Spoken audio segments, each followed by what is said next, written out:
जानते हैं, एक तो प्रभु जानते हैं और एक आप जानते हैं। तो आपकी जानकारी कितनी श्रेष्ठ है जो आप अपना निरीक्षण कर सकती है, उसको विवेक कहते हैं। और वो विवेक सत्संग और भजन से मिलता है। आप कीजिए तो आपके अंदर ऐसी सामर्थ्य आ जाएगी, आप खुद निर्णय, क्योंकि आपके हृदय में क्या चल रहा है ये तो आप जानते हैं ना। तो वो निर्णय विवेक करेगा। होए विवेक मोह ब्रह्मभागा, तब सब विषय विलास विरागा।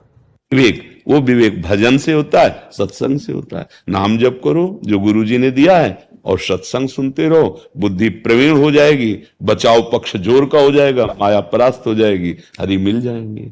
राजश्री शर्मा जी। श्री हरिवंश।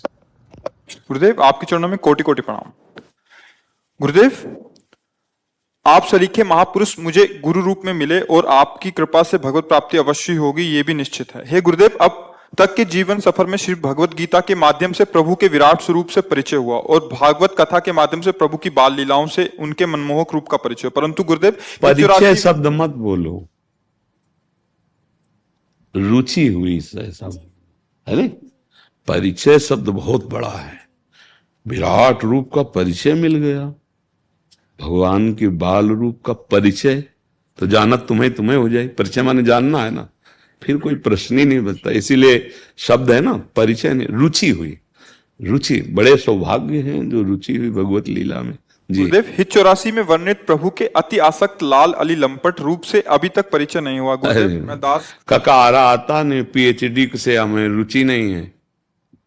जैसे हम बोले कि हमें पीएचडी से रुचि नहीं, तो रुचि क्या है? क्षमता नहीं है ना। अभी तो ककारा का से ज्ञान तक पहुंचो, फिर आगे के तुम शब्दावलियों को पढ़ोगे, फिर आगे आप अगर अच्छी पढ़ाई पढ़ोगे तो आप पहुंच जाओगे। आप पीएचडी की योग्यता, आप बड़े बड़ी डिग्रियां प्राप्त, ये भक्ति की चरम सीमा की डिग्री है। शांत भाव, दास्य भाव, सख्य भाव, वात्सल्य भाव, कांता भाव, सहचरी भाव, महामाधुर्य रस, वृंदावन का प्रेम। उद्धव जैसे ज्ञानी भी जहां डगमगा गए, उनका ज्ञान धूल दूसरित हो गया, तो अपने लोगों की क्या स्थिति। ये महाप्रेम है। इसलिए केवल गान करो, केवल गान, नाम जप करो, श्री जी की सेवा करो, गान करो। हाँ, वो करुणा करके फिर वो सामर्थ्य देती हैं। वैसे भाव दे हमारी लाडली जू के प्रेम को, ऐसे जहां लाल जू दैन्य हैं, अखिल कोटि ब्रह्मांडों की ईश्वर, हम तो उनके रचे हुए जीव हैं। तो बहुत सावधानी से वहां तुम्हारी पहुंच जो है वो आचार्य कृपा से, लाडली जू की कृपा से होगी। अपनी बुद्धि थोड़ी पहुंच जाएगी। बुद्धि तो ब्रह्मा की भी नहीं पहुंच सकती, हम तो ब्रह्मा के रचे हुए हैं। तो जहां हमारी लाडली जू और लाल जू का प्रेम है, जहां की आप बात कर रहे हो, बन की कुंजन कुंजन डोलन वाले पद का है ना ये। हाँ, ये नित्य विहार रस है। अभी तो राधा राधा रटो और बिना स्वामिनी को भोग लगाए कुछ खाओ मत। हर समय जो भी कर्म करो स्वामिनी की सेवा की भावना से करो, धीरे धीरे स्थिति आएगी। अभी तुम्हें याद है ना कि तुम्हारा शरीर स्त्री है, याद है ना। बनिता पुरुष भाव मिट जाए, सेवे ललितादिक के भाई, तब इसका अर्थ समझ में आएगा। जब स्त्री पुरुष का भाव, शरीर भाव हट जाए और श्री जी के दासत्व का भाव गुरु कृपा से मिले, सहचरी भाव, फिर अपने आप फिर प्रश्न नहीं आएगा। फिर तो देखो और आनंद लो। हरिराम व्यास जी कहते, अब तो व्यास विहार विलोकत, सुख नारद मुनि गायो, अब मैं वृंदावन धन पायो।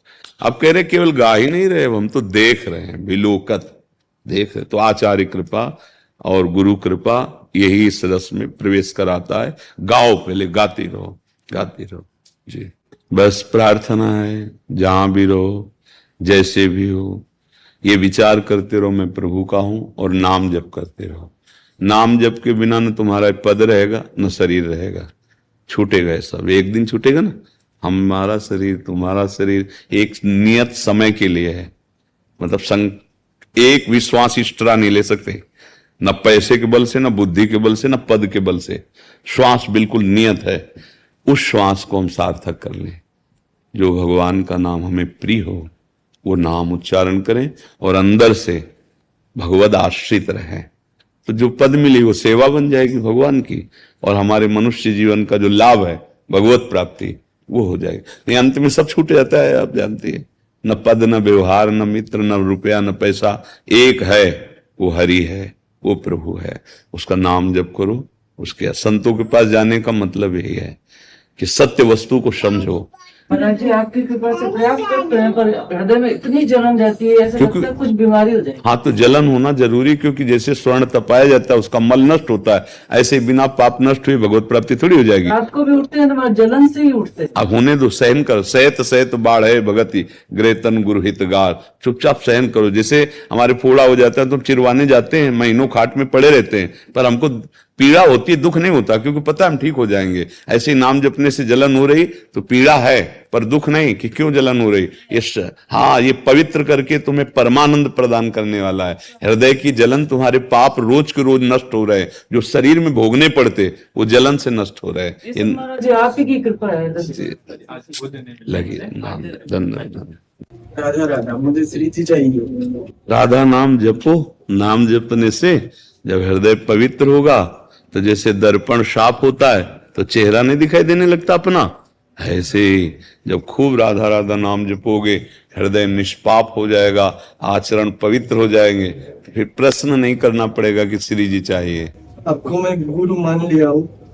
नहीं, गुरु मानो न मानो, गुरु की बात मान लो यार।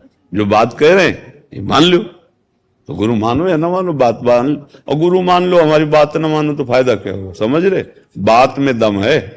जो आज्ञा का पालन करे वही शिष्य है, और ऐसे आज्ञा पालन न करो, इस कान से सुना उस कान से, तो चाहे जितने गुरु बना लो कोई लाभ थोड़ी होगा। और किसी भी संत की बात मान लो, कल्याण हो जाएगा, मंगल हो जाएगा।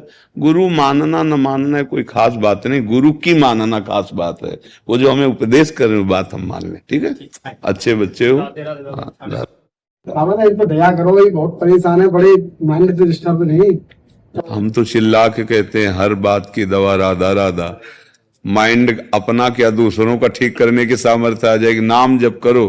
नाम जप नहीं करोगे तो ऐसा कोई आशीर्वाद आज तक बना ही नहीं कि भगवत विमुख को शांति मिल जाए या आनंद का अनुभव हो जाए। तुम्हें पक्की बात कहते हैं, चाहे जहां चले जाओ, चाहे जहां जाके बात कर लो, चाहे जो आशीर्वाद ठोक दे, अगर तुम सुखी और शांत हो जाओ तो मैं आके बताना।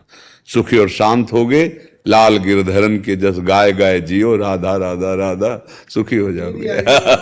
श्री हरि। लाओ एक चुनरी श्री जी की, इसको उड़ा दो श्री जी के अपनी प्रसादी। हाँ, धन्य है जीवन श्री जी के बरसाने वाली की सेवक हो। हाँ, तो स्वामी जी की सेवक। मुमुक्षु प्रदीप राणा जी। राधे राधे। सादर प्रणाम महाराज जी। मुझ अज्ञानी की निम्न अज्ञानताओं का निवारण करने की महती कृपा करें। महाराज जी, मैं स्वयं को कैसे जानूं और यहाँ मैं क्यों आया हूं इस संसार में? खेलने की इच्छा से निकल पड़े बाजार में, माया की, खेलने की। फिर ऐसी आकर्षणकारी वस्तुएं देखी कि अब केवल खेलने की इच्छा नहीं रही, अब भोगने की इच्छा हो गई। और जब भोग में अपना आकर्षण पूरा, अब तो जी नहीं सकते इन भोगों के बिना, ये भूल हो गई। खेलने से निकले, इतना आकर्षण लगा कि छू के देखें, चख के देखें, भोग के देखें, भोगा तो भोगों में इतना आकर्षण हो गया कि अब लगता है हम इनके बिना जी नहीं सकते। ये हमसे गलती हो गई। और हम हैं सुख राशि, ईश्वर अंश, जीव अविनाशी, चेतन अमल, सहज सुख राशि। हम तो हैं सुख राशि, हमें किसी बाहरी प्राकृतिक सुख की बिल्कुल जरूरत नहीं है। बोले भोजन की जरूरत है, पानी, ये प्राणों को जरूरत है, मुझे नहीं जरूरत है। तो शरीर को, प्राणों को, अंतःकरण को, इंद्रियों को हमें दिया गया है सतमार्ग में लगाकर, जो भूल हो गई उसको मिटा दें। जैसे जल निर्मल और शांत होता है तो नीचे तह में क्या है पता चल जाता है, ऐसे जिसकी इंद्रिय मन निर्मल होती हैं, चंचलता रहित होती हैं, तो अंतःकरण में वो देख पाता है कि मैं कौन हूं, वो समझ जाएगा। पर अभी मलिन, अब दर्पण जैसे है पर मलिन है, तो फिर चेहरा थोड़ी दिखाई देगा, उसको साफ करना। तो ये जो सत्संग है, साधना है, भजन है, ये दर्पण की सफाई हो रही। जहां अंतःकरण निर्मल हुआ वहीं तुम्हें अनुभव हो जाएगा आत्मस्वरूप, तुम भगवत स्वरूप हो। तुम्हें कोई चाह नहीं है, तुम्हें कोई मार नहीं सकता, तुम में कोई विकार नहीं है, पर जिसमें विकार है उसको तुमने अपना मैं मान लिया, शरीर और अंतःकरण। बस यही भूल हो गई है। और अपने को तभी जाना जा सकता है जब पहले इनको भूले। चाहे ज्ञानी हो चाहे प्रेमी हो, दोनों की देहातीत स्थिति होती है। अगर देहातीत स्थिति, देहाभिमान रहित स्थिति नहीं, तो वो केवल ज्ञान बुद्धि में पढ़ लिया है, वो केवल स्वांग भक्ति का कर रहा है, अंदर से नहीं। जैसे एक पतिव्रता श्रृंगार करती है अपने पति के लिए, और एक वैश्या भी श्रृंगार करती है वो जगत के विषयी पुरुषों के लिए।